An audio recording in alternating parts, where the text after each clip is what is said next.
स्वागत है आप सभी का सीएनबीसी आवाज पर। इक्विटी मार्केट के एक्शन पर नजरें रहेंगी हमारी, लेकिन इस समय की जो बड़ी खबर है और आज की जो सबसे बड़ी डेवलपमेंट है वो यही है कि अब बज गया है 11 और अभी तक कमोडिटी मार्केट में कारोबार की शुरुआत नहीं हो पाई है। याद रखिएगा, हर रोज 9 बजे खुलते हैं मार्केट्स, फिर ये सिलसिला 10 बजे तक टाला गया और अभी भी तकनीकी दिक्कतें चल रही हैं। अब ताज़ा अपडेट ये है कि इस समय जो 11 बजे का समय दिया गया था कि मार्केट्स में कारोबार की शुरुआत होगी, ये संभावना थी, उम्मीद थी कि शायद हम ऑन ट्रैक आते हुए दिखाई देंगे, लेकिन अब वो नहीं हो रहा है। अब जो ताज़ा अपडेट है कि MCX पर कमोडिटी मार्केट्स का जो कारोबार है वो करीब 1 बजे शुरू हो सकता है। ये कीवर्ड है क्योंकि 2 दफ़ा दरअसल वो टाइम बदले गए हैं और यहाँ पर अभी तक कोई जानकारी हमारे साथ नहीं शेयर की जा रही है कि टेक्निकल दिक्कत क्या हुई है, एग्जैक्टली क्या हो रहा है। सुबह में कारोबार शुरू नहीं हो पाया, उसके बाद 1 घंटा एक्सटेंड किया गया, 2 घंटा एक्सटेंड किया गया और अब 1 बजे का नियमित टाइम दिया गया है कि MCX को उम्मीद है कि जो भी टेक्निकल डिफ़िकल्टी है वो ऑन ट्रैक आती हुई दिखाई देगी। इस पर इनफैक्ट टेक्निकल जानकारों से बातचीत करेंगे, लेकिन एक बार MCX का स्टॉक फुल फ्रेम में दिखा दीजिए, क्योंकि सुबह में थोड़ा सा इग्नोर किया था ऐसे, फिर धीरे धीरे करके प्रेशर बना और अब वो काउंटर पूरा 1% नीचे ट्रेड करता हुआ। MCX के इतिहास में सबसे ख़राब दिन होना चाहिए, क्योंकि अब तक नॉर्मल मार्केट पर कारोबार वो शुरू नहीं कर पाए हैं। मेजर टेक्निकल डिफ़िकल्टी हुई है और उसी का खामियाजा दरअसल वो स्टॉक भुगत रहा है और तो और कमोडिटी ट्रेडर्स भुगत रहे हैं। इनफैक्ट अनुज गुप्ता हमारे साथ है। Anuj ji, I am sure major chaos आप लोगों के डीलिंग रूम्स में भी चल रहा है या फिर तसल्ली से बैठे क्योंकि ट्रेड ही नहीं हो रहा है? हर्षदा जी, गुड मॉर्निंग। देखिए, डेफिनेटली क्योंकि मार्केट ग्लोबल मार्केट से कनेक्टेड है और हम देख रहे हैं कि मार्केट में वॉलेटिलिटी है, तो डेफिनेटली क्लाइंट वेट कर रहे हैं कि मार्केट कब ओपन होगा, क्योंकि सबकी पोजीशंस रहती हैं और कहीं ना कहीं जो कस्टमर हैं वो ट्रेड करने के लिए हम देखते हैं। तो अब ऐसे में मार्केट का ओपन ना होना टाइम पे तो एक चिंता का विषय तो है ही। तो आप लोगों को क्या कहा गया है कि किस वजह से मार्केट ट्रेड नहीं हो पाया है, क्योंकि अब दोपहर 1 बजे शुरू होने की उम्मीद है? देखिए, बिल्कुल अभी नया अपडेट आया है कि जो एनसीएक्स का मार्केट है वो 1 बजे ओपन होगा। देखिए, कुछ प्रोसेसेस होते हैं जिसमें मार्जिन एलोकेशंस का होता है, उसके साथ कोलेटरल एलोकेशंस होते हैं, कोलेटरल मार्जिन होता है, साथ में पोजीशनिंग होती है। तो ये कुछ प्रोसेसेस होते हैं। कोई भी अगर एक प्रोसेस हे वायर होता है तो वो पूरा प्रोसेस दोबारा से करना पड़ता है, तो उसकी वजह से कहीं ना कहीं दिक्कत आ रही है और मुझे लगता है कि कहीं ना कहीं मार्जिन को लेकर या कोलेटरल को लेकर कहीं दिक्कत आ रही है। जो कोलेटरल मार्जिन है वो नहीं हो पा रहे हैं या जो मार्जिन एलोकेशन है वो नहीं हो पा रहे हैं, उसकी वजह से जो प्रोसेस है उसमें डिले होता हुआ दिखाई दे रहा है। आई एम श्योर कि जो 1 बजे का टाइम दिया है उस टाइम पे मार्केट स्टार्ट होना चाहिए, मगर डेफिनेटली ये एक चिंता का विषय है जो मार्केट में ट्रेडर हैं या फिर जो ऑप्शन ट्रेडर हैं, क्योंकि ऑप्शन में अगर आप देखेंगे तो पिछले कई दिनों में काफी अच्छे वॉल्यूम्स देखने को मिले हैं और ऑप्शंस के अंदर जो ट्रेडर्स होते हैं वो जनरली ट्रेड अच्छा करते हैं। तो कहीं ना कहीं एक ट्रेडर्स के लिए एक चिंता का विषय बनता हुआ दिख रहा है। ट्रेडर्स के लिए तो बड़ी चिंता है और MCX ही प्लेटफॉर्म है, दूसरे NCDX में तो आपको बाकी एग्री कमोडिटीज ही ट्रेड करने को मिलेंगी। करेक्ट अनुज जी? बिल्कुल, अगर हम देखें तो मेटल्स के लिए और एनर्जी सेगमेंट के लिए एमसीएक्स एक्सचेंज है जहां पर अच्छी वॉलिडिटी और लिक्विडिटी देखने को मिलती है। बाकी एक्सचेंजेस पर अभी ये फैसिलिटी अवेलेबल नहीं है। तो मुझे लगता है कि एमसीएक्स के लिए भी फिलहाल एक क्वेश्चन मार्क है, चिंता का विषय है, जो कि मुझे लगता है कि ट्रेडर्स को यहाँ पर अभी वेट करना पड़ेगा उसके लिए।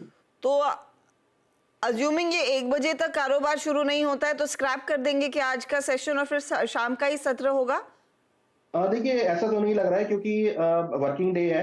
1 बजे के बाद अगर नहीं होता है तो हो सकता है कि नया कुछ टाइमलाइन आता हुआ दिखाई दे, क्योंकि मार्केट 11:30 तक चलती है और जनरली अगर हम देखें तो फिर यूएस मार्केट भी ओपन होता है, तो हो सकता है कि 1 बजे तक या फिर अगर कोई नया टाइम आता है तो वहां पर मार्केट स्टार्ट होना चाहिए। ओके, तो देखते हैं क्या टाइम और बढ़ता है। होपफुली फिंगर्स क्रॉस्ड कि 1 बजे कारोबार की शुरुआत हो जाए।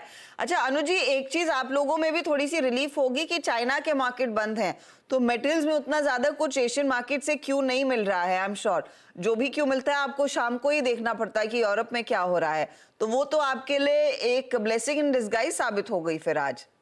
देखिए डेफिनेटली ऐसे मौके पर क्योंकि अगर आप ग्लोबल मार्केट में देखेंगे तो गोल्ड में कोई ज़्यादा मूव देखने को नहीं मिल रहा है, सिल्वर भी फ्लैट है और चाइना मार्केट बंद होने की वजह से बेस मेटल भी बिल्कुल एकदम स्लो मोमेंटम में है। इवन क्रूड भी आप देखेंगे तो बहुत रेंज में ट्रेड कर रहा है, तो मुझे लगता नहीं है कि अभी जो इतना बड़ा गैप डाउन या गैप अप होगा वो उसका लिए हो सकता है। तो एक थोड़ा-सा रिलीफ है क्योंकि इंटरनेशनल मार्केट थोड़ा स्टेबल है छुट्टी की वजह से। तो मुझे लगता है कि डोमेस्टिक मार्केट में जो है ट्रेडर्स वेट कर रहे हैं, बट इंटरनेशनली मार्केट थोड़ा सपोर्टिव होता हुआ दिख रहा है। मार्केट देखते हैं क्योंकि एशिया लकीली कारोबार एशिया में मतलब चाइना कारोबार नहीं कर रहा है तो थोड़ी सी रिलीफ वहां पर है, वरना आप इमेजिन कीजिए एक ऐसा दिन अज्यूमिंग एक बड़ी डेवलपमेंट चाइना में हो जाती जो लार्जली ड्राइव करता है मेटल्स के ट्रेड को, और फिर भारतीय बाजार के ट्रेडर्स उसमें पार्टिसिपेट ही नहीं कर पाते। लेकिन ये एक दिक्कत तो हुई है। मेरे साथ अब अनुज भी जुड़ गए, हमारे मैनेजिंग एडिटर। अनुज, जैसे हम सुबह में भी बात कर रहे थे कि बड़ा सरप्राइज है कि अब तक 11 बज गया है, 2 एक्सटेंशंस के बावजूद वो कारोबार ऑन ट्रैक नहीं आ पाया। बिल्कुल, देखिए मतलब कितनी बड़ी बात है ये कि एक एक्सचेंज, और वो भी इतना बड़ा एक्सचेंज इस तरीके से हर्षदा, जो हम सुबह भी बात कर रहे थे कि मेरे ख्याल से जो मुझे लग रहा है कि ये मामला जो है ना, अब इस पर सेबी को संज्ञान लेना चाहिए और उनको इस पर बात करनी चाहिए। मैं आपको एक चीज़ बताता हूँ कि जो रूल है, रूल के हिसाब से जो सेबी के रूल्स है उसके हिसाब से अगर टेक्नोलॉजी डिसरप्शन, और मुझे पता नहीं वो रूल आज यहाँ लगेगा कि नहीं लगेगा, ये मुझे पता करना है। टेक्नोलॉजी डिसरप्शन के रूल में के केस में एक एक्सचेंज को 10% का प्रॉफिट तक फाइन किया जा सकता है, और इवन सीईओ को भी बोला जाता है कि अपनी सैलरी में से 10% दीजिए। मतलब सेबी काफ़ी स्ट्रिंजेंट रेगुलेशंस होते हैं। अब मुझे पता नहीं कि ये यहाँ पर अप्लाई होगा या नहीं होगा, ये ऑब्वियसली सेबी का डिस्क्रिशन है और सेबी इसको अप्लाई करेगा ऑब्वियसली अपने डिस्कशन को। किस वजह से दिक्कत हुई, लेकिन मुझे ज़्यादा दिक्कत है कम्युनिकेशन की उसमें, इसमें एक्सचेंज की तरफ से जो कम्युनिकेशन है वो आप सेलेक्टिवली मत बताइए, आप सबको बताइए, ठीक है ना। ये कोई तरीका नहीं होता है कि आप अपने फेवरेट्स को या कुछ एक दो को आप मैसेज कर रहे हैं। आप एक्सचेंज है, आप लिस्टेड कंपनी है, एमसीएक्स लिस्टेड कंपनी है। एक्चुअली तो अपडेट ताजा बीएसई पे भी आना चाहिए। ये एमसीएक्स एक लिस्टेड कंपनी है, आप इसको अवॉइड नहीं कर सकते। मैं तो कहता हूं आज बीएसई और एनएसई को एमसीएक्स को चिट्ठी लिखनी चाहिए कि तुमने क्यों नहीं अब तक मुझे बताया। फॉरगेट अबाउट कि आपने मीडिया को बताया नहीं बताया। चलिए मीडिया में आपके फेवरेट्स हो सकते हैं, आपको अपने फेवरेट्स को बताना बता दीजिए, आपकी मर्जी है। आप एक्सचेंज को बताइए, ये मटीरियल डेवलपमेंट है। 9 बजे इंडेक्स एक्सचेंज खुलना है आपका, 2 घंटे तक आपका एक्सचेंज नहीं खुला है। अभी आप कह रहे हैं कि 1 बजे खुल सकता है, वो भी खुल सकता है, उसकी भी कोई पूरी जानकारी नहीं है। और मतलब तो ये मतलब क्या मजाक लगा रखा है ये। जैसा मैं कह रहा हूं, मुझे दिक्कत इस चीज से कि आपने एक्सचेंज को क्यों नहीं बताया। फॉरगेट अबाउट कि आपने प्रेस रिलीज नहीं दी या कुछ नहीं दिया, ये मटेरियल डेवलपमेंट है आपके लिए, इसको आपको डिस्क्लोज करना चाहिए मेरे ख्याल से। और मैं तो चाहूंगा कि आज बीएसई एनएसई की तरफ से चिट्ठी जाए और इवन सेबी की तरफ से चिट्ठी जाए कि भैया मामला क्या है, आप बता क्यों नहीं रहे हमें कि हो क्या रहा है, एग्जैक्टली बताइए, और कि क्या दिक्कत है, क्या ट्रेडिंग दिक्कत है, क्या टेक्निकल दिक्कत है, क्या हुआ है अब तक, क्या स्टेप्स लिए आपने, और कब ये ट्रेडिंग आप दोबारा शुरू करने वाले। इनफैक्ट हमारे साथ अनुज गुप्ता भी। अनुज, आप लोगों को जानकारी क्या टर्मिनल्स पर भेजी गई थी? आपको इन्फॉर्मेशन कैसे आई कि पहले सौदा डालने गए और लगा कि कुछ हो नहीं रहा है? देखिए ये मॉर्निंग से ही जो जनरली फाइल सुबह 7 से 8 बजे के बीच आ जाती है, तो फाइल आने में डिले लगा। तो जब उसका इंक्वायरी किया तो एक टेक्निकल ग्लिच बताया गया, और टेक्निकल ग्लिच के बाद देखे तो मार्केट जो है 9 बजे ओपन नहीं हुआ। देन उसके बाद इन्फॉर्मेशन आया, देन सर्कुलर आया कि टेक्निकल ग्लिच के बाद की वजह से मार्केट को डिले किया गया है। तो क्लियर इन्फॉर्मेशन तो हमें भी कोई ऐसी क्लैरिटी नहीं मिली, बट हाँ, क्योंकि हम काफी ग्रुप्स में कनेक्टेड रहते हैं तो ग्रुप्स के थ्रू पता लगा कि मार्जिन एलोकेशंस या कोलेटरल अपडेट्स को लेके या पोजीशन को लेके कुछ ग्लिच चल रहा है, उसकी वजह से ये इशू आता हुआ दिखा है। आप इमेजिन कर सकते हैं कि अगर ये बीएसई या एनएससी में हो गया होता कि मतलब तो हड़कंप मच जाता मार्केट में। और बिल्कुल, और देखिए मतलब जैसा आप बोल रहे हैं वो तो अब आज कमोडिटी मार्केट है, एक्टिव है नहीं है वो अपनी जगह है, लेकिन किसी को मान लो फॉर एग्जांपल अब कई चीज़ें होती हैं। अब जैसे अब मैं एक एग्जांपल ले रहा हूँ सिर्फ, इसको किसी तरीके से ना समझा जाए। जैसे हिंडाल्को का स्टॉक फॉर एग्जांपल डाउन है, कोई ट्रेडर है, वो स्टॉक ट्रेडर है, उसको साइड बाय साइड अपने आप को हेज करना है इन कमोडिटीज या कुछ उस हिसाब से काम करना है, वो तो कर ही नहीं पाएगा ना फिर तो at the end of the day. और ये अब 1 बजे भी स्टार्ट होगा या नहीं होगा ये पता नहीं मुझे। मेरे ख्याल से आज एक टेस्ट केस है, इसमें आप और मैं ये चाहूँगा कि इवन सेबी भी इस चीज़ का संज्ञान ले और पता करे कि भाई क्यों ये हुआ और क्यों मतलब आपने इस तरीके से नहीं किया और इसको? एक्चुअली शॉकिंग है कि अब तक एक्सचेंजेस पर ऑफ कोर्स बीएसई पर, क्योंकि आप एक लिस्टेड एंटिटी है, मैं वही देख रही थी कि शायद हमसे मिस हो गया हो, लेकिन अब तक कोई अपडेट नहीं है। लास्ट अपडेट जो एमसीएक्स ने शेयर किया था वो of course earnings conference call की रिकॉर्डिंग है जो 12 तारीख की कल पोस्टेड है। आज सुबह से कोई जानकारी नहीं। ऑफ कोर्स आप अपनी क्राइसिस मैनेजमेंट कर रहे होंगे, लेकिन आपको फॉर द ग्रेटर गुड सबके साथ इन्फॉर्मेशन शेयर करनी है। अनुज, ऐसे केसेस में ऑफ कोर्स ये फर्स्ट ऑफ इट्स काइंड है। अब 9 बजे का 10 बजे नहीं खुला, 10 का 11 नहीं खुला, अज्यूमिंग ये 1 बजे नहीं खुलता है, तो आज का दिन फिर क्या कैंसिल हो जाएगा ट्रेड और फिर सिर्फ शाम को ट्रेड खोले? क्योंकि 2 सेशंस में कारोबार होता है। I mean what point does it make अगर आप 1 बजे के बाद भी खोल नहीं पाए मार्केट? 100% बिल्कुल। तो जैसा आपने बोला 2 सेशन होते हैं कमोडिटीज के केस में, इक्विटी के केस में थैंकफुली एक ही सेशन होता है। Thank God. तो नहीं, ये सब पता करना पड़ेगा आज। ये क्या है ना, ये सब चीजें हम सिर्फ आज की डेट में सिर्फ एक गेस लगा सकते हैं, एक एजुकेटेड गेस, कैलकुलेटेड गेस लगा सकते हैं कि क्या हो सकता है। लेकिन जो मैं कहना चाह रहा हूँ वो ये कहना चाह रहा हूँ कि भाई ये जो हुआ है वो गलत हुआ है। और मेरा एक सिंपल जो 2 सिंपल चीज़ें हैं मेरी, एक तो आपको बताना चाहिए, सबको एक्सचेंज को बताना चाहिए, सबको बताना चाहिए, और दूसरा एग्जैक्ट रीज़न बताना चाहिए कि भाई क्या है ये तकनीक की दिक्कत। कहीं वो सॉफ्टवेयर वाला मामला ही तो नहीं है वापस? क्या आपका कहीं वो सॉफ्टवेयर तो नहीं फंस रहा है फिर से? क्योंकि अगर वो वाला मामला है तो फिर से एक मटेरियल डेवलपमेंट है आपके लिए। ये आपको बताना चाहिए कि ये सिर्फ वो वाला इशू है, छोटा मोटा कोई एक इशू है, वो चीज़ बताएं। अच्छा, अब ये मैं CNBC TV 18 के हवाले से जो अपडेट आ रहा है वो मैं पढ़ रही हूँ कि MCX ने कंफर्म किया है टेक्निकल इशू इनके ट्रेडिंग प्लेटफॉर्म पर है। कंपनी और इनका वेंडर TCS इस पर्टिकुलर मैटर को रिजॉल्व करने की कोशिश कर रहे हैं। ये एक्सचेंज पाया क्या? ये एक्सचेंज पर नहीं आया क्योंकि एक्सचेंज पर मैंने खोला हुआ है, एक्सचेंज पर ये इन्फॉर्मेशन नहीं है। क्यों नहीं एक्सचेंज पे ये इन्फॉर्मेशन? आप लिस्टेड कंपनी है, आपको बताना चाहिए कि ये जो है। अच्छा, अभी एक्सचेंज को आ गया है शायद, ये जो नीचे सुबह आ रहा है। ओके, तो अभी अब मतलब जब हम ये चर्चा कर रहे हैं उसके बीच में अब आ गया, अभी एक्सचेंज को बताया गया, अभी एक्सचेंज को बताया गया। ठीक है, ये पहले होना चाहिए था, ये सुबह सुबह होना चाहिए था। देर आए दुरुस्त आए, आपने बता दिया एक्सचेंज को, ये जरूरी था कि एक्सचेंज को बताया जाए बेसिकली। चले तो देखते हैं मामला कब तक सुलझता है, लेकिन हाँ चिंताजनक स्थिति बनी हुई है। करीब आधे % का दबाव स्टॉक में भी बनता दिखाई दिया है। तो TCS के साथ बातचीत चल रही है। TCS याद रखिएगा उनका नया ट्रेडिंग प्लेटफॉर्म TCS के प्लेटफॉर्म पर ही बनाया गया है। तो MCX यानी कि कंपनी और साथ ही साथ TCS देख रहे हैं कि क्या दिक्कत हुई है। अब जैसे जैसे अपडेट्स आएंगे होपफुली वो एक्सचेंजेस यानी कि NSE BSE के साथ भी शेयर किए जाएंगे ताकि हम भी आपको ताज़ा इन्फॉर्मेशन दे सके। स्टॉक डे लो से कुछ रिकवर हो रहा है, लेकिन स्टॉक जहां है वहां है। कमोडिटी मार्केट के जानकारों की दिक्कतें अलग है, कमोडिटी मार्केट की ट्रेडर्स की दिक्कतें अलग है कि 2 घंटे डिले हुआ है और अब देखते हैं 1 बजे उम्मीद है अगले 2 घंटे में कि वो एक्सचेंज बैक ऑन ट्रैक आएगा। अनुज जी बहुत बहुत शुक्रिया। I don't know, enjoy your day जब तक ये ट्रेड खुलता नहीं है। आपसे ज़रूरत पड़ी तो आगे भी बातचीत करेंगे। शुक्रिया हमारे लिए समय निकालने के लिए और डिटेल में समझाने के लिए एग्जैक्टली हो क्या रहा है। चलिए, खिलाड़ी नंबर 1 फटाफट से रिटर्न्स आपकी स्क्रीन पर आ जाएंगे। कल तक हमारे जानकारों ने क्या ट्रेड लिया है और उस पर क्या यहां पर आज बदलाव होते दिखाई देंगे। ध्यान रखें, पिछले 3 हफ्तों के विजेता ब्रिजेश एल, रूपक डे और अमित सेठ मैदान में हैं।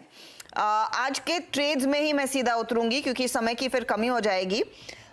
ब्रिजेश, आपका पोर्टफोलियो देख रही हूँ, डीवीज लैब आपने बुक किया, कल कल्याण और वोल्टास में पोजीशन काट ली। आज का नया ट्रेड क्या है? मैडम, आज का जो नया ट्रेड है वो एजिस लॉजिस्टिक्स में है, सॉरी एजिस केमिकल है, उसमें है 388 का भाव चल रहा है। सो मुझे लगता है इसमें एक मोमेंटम है, आज काफी अच्छा वॉल्यूम देखने को मिला है। ये मैं लॉन्ग करूंगा 375 के स्टॉप लॉस से, 420 का टारगेट रहेगा, तो ये पहला बेट रहेगा मेरा। 420 के टारगेट के लिए लॉन्ग करूंगा। और स्टॉप लॉस दोहराएंगे प्लीज? 375 का स्टॉप लॉस, 420 का टारगेट। एजिस लॉजिस्टिक में एक अपॉर्चुनिटी ट्रेड की साफ बनती दिखाई दे रही है। रूपक का पोर्टफोलियो देखे, विप्रो को ये कैरी कर रहे हैं तेजी की तरफ, ये बाई साइड का ट्रेड है। आज BPCL से एग्जिट कर लिया। MRPL, मेट्रोपोलिस, जोमैटो कल के कल निपटा दिए थे ट्रेड्स। बताइए रूपक, आपका ट्रेड? मेरा नया ट्रेड रहेगा PNB में। PNB ये जो करेक्शन हुआ था इंडेक्स में, उतना खास कुछ करेक्शन PNB पार्टिसिपेट किया नहीं, तो मेरे ख्याल से PNB में अपसाइड वापस चालू हो जाएगा। 135 तक जा सकता है शॉर्ट टर्म में। और नीचे एक स्टॉप लॉस मेंटेन करना होगा 118 पे। 118 का स्टॉप लॉस और 135 का टारगेट। पीएनबी 3% ऊपर, याद रखिएगा पीएनबी वो एमएससीआई इंडेक्स का हिस्सा भी बना है, वहां पर एक अपॉर्चुनिटी ट्रेड की दिख रही है। चले आते हैं अब अमित के पोर्टफोलियो पर। इन्होंने भी एक आईटी मेजर होल्ड किया हुआ है, वो है इन्फोसिस। बाई साइड की पोजीशन कैरी कर रहे हैं। आज सुबह में एमआरएफ में प्रॉफिट बुक किया और कल गोदरेज प्रॉपर्टीज, गॉडफ्रे फिलिप्स, कोफोर्ड से अपनी पोजीशन बुक कर ली थी।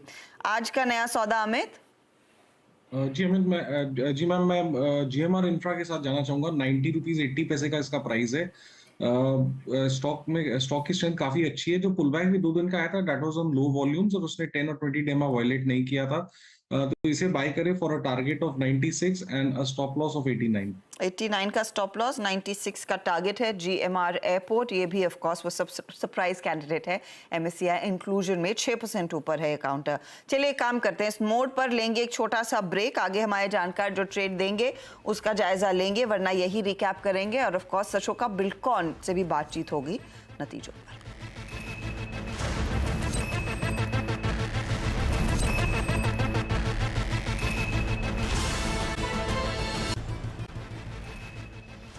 अब देख रहे हैं खिलाड़ी नंबर 1 हमारे जानकारों के ने कुछ और ट्रेड्स आइडेंटिफाई किए हैं, तो वो फटाफट से मैं ले लेती हूँ, फिर बात करेंगे अशोका बिल्डकॉन के मैनेजमेंट से। परेश मेहता साहब हमारे साथ जुड़ रहे हैं।